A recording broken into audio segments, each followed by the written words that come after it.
ईश्वर अतिथि है।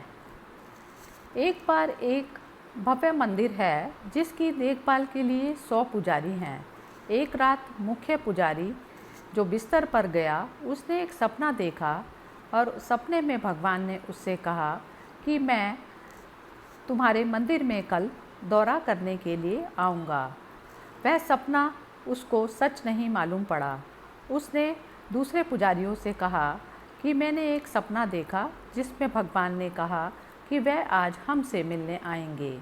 अन्य पुजारी हंसे और उन्होंने कहा, क्या तुम पागल हो कि तुम सपने में विश्वास करते हो, हालांकि इस बारे में दूसरे को ना बताएं, अन्यथा वे तुम्हें पागल ही समझेंगे। लेकिन मुख्य पुजारी ने कहा, अगर वह आते हैं तो हमें इसके लिए तैयार रहना चाहिए। अगर वह नहीं आते तो भी कोई बुराई नहीं है, लेकिन अगर वह आते हैं तो हमें कोई कमी महसूस नहीं होगी। इसलिए पूरे मंदिर और उसके परिसर को अच्छी तरह से रगड़ा, धोया और साफ़ किया गया। इसे फूलों, झंडों और झालरों से सजाया गया। दीपक जलाए गए और धूप जलाई गई। इत्र छिड़का गया और हर प्रकार की तैयारी की गई। दिन भर में याचक बहुत थक गए, परंतु परमेश्वर नहीं आए। वे कभी कभार सड़क की ओर देखते थे, निराश होते थे और कहते थे, सपना तो आखिर सपना ही है, भगवान तो आने वाले नहीं हैं। हम ऐसा मानने वाले मूर्ख थे। यह तो अच्छा हुआ कि हमने शहर के लोगों को सूचित नहीं किया, अन्यथा वे बस हम पर हंसते।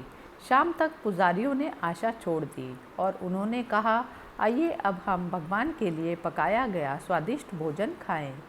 ऐसा हमेशा से होता आया गया है। जो हम भगवान को अर्पित करते हैं वह अंत में हम खुद ही खा लेते हैं। कोई आने वाला नहीं है। हम इतने पागल थे कि सपने पर विश्वास कर लेते थे। इस बात की विडंबना है कि हमने जानबूझकर स्वयं को मूर्ख बनाया है। यदि दूसरे पागल हो जाएं तो उन्हें क्षमा किया जा सकता है, क्योंकि वे नहीं जानते। लेकिन हम जानते हैं कि भगवान कभी नहीं आते। भगवान कहाँ हैं? मंदिर में यह मूर्ति है, इसमें यही सब कुछ सच है और उनकी पूजा करना हमारा व्यवसाय और हमारा पेशा है। और फिर उन्होंने अच्छा खाया और थके होने के कारण जल्दी सो गए।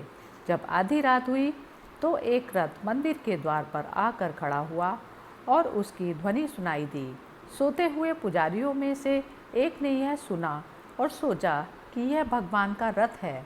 उन्होंने दूसरों से चिल्लाकर कहा, सुनो दोस्तों, जागो, ऐसा लगता है कि वह जिसका हम पूरे दिन इंतज़ार कर रहे थे आखिरकार आ ही गया। रथ का शोर सुनाई देता है।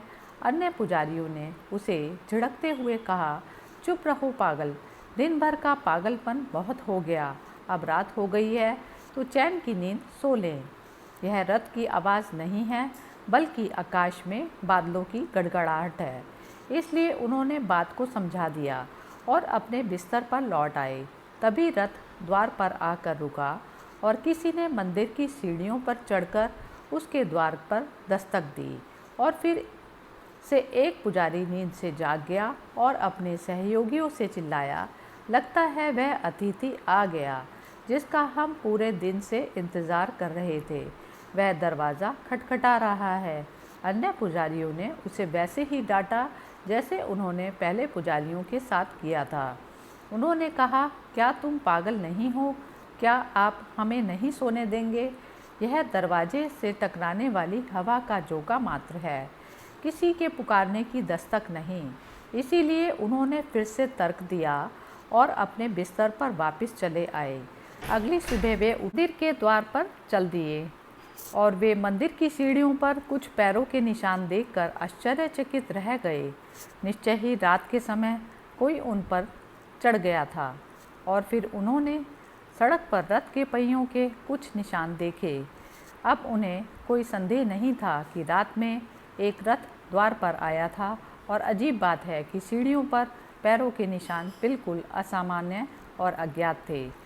अब याजक फूट फूट कर रोने लगे और गिरकर उस भूमि पर लौटने लगे जहाँ रथ रुका था।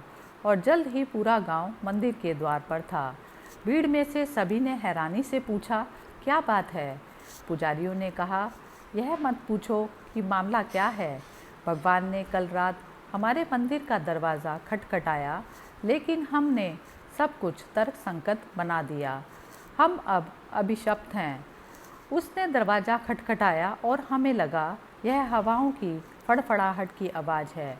उसका रथ आया और हमने समझा कि यह रथ आकाश में बादलों की गड़गड़ाहट है। सच तो यह है कि हमें कुछ समझ ही नहीं आया। हमने उन्हें केवल समझाया क्योंकि हम अपनी नींद का आनंद लेना चाहते थे। भगवान हर दरवाजे पर दस्तक देते हैं। उनकी कृपा हर घर में होती है, लेकिन हमारे दरवाजे बंद हैं और यहाँ तक कि जब हम कोई दस्तक सुनते हैं तो हम तुरंत उसे तर्कसंगत बनाते हैं और समझाते हैं। पुराने दिनों में कहा जाता था कि अतिथि भगवान होता है। इस सूक्ति में थोड़ी सी गलती है। सच तो यह है कि भगवान ही अतिथि है। भगवान हमारे दरवाजे पर एक अतिथि के रूप में इंतज़ार कर रहे हैं, लेकिन दरवाज़ा बंद है। उनकी कृपा सभी पर समान रूप से उपलब्ध है। इसीलिए यह मत पूछो कि उसकी कृपा से मिलता है या नहीं।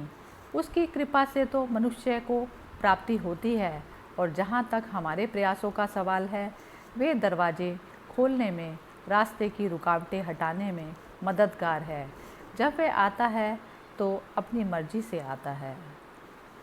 हरि ओम तत्सत।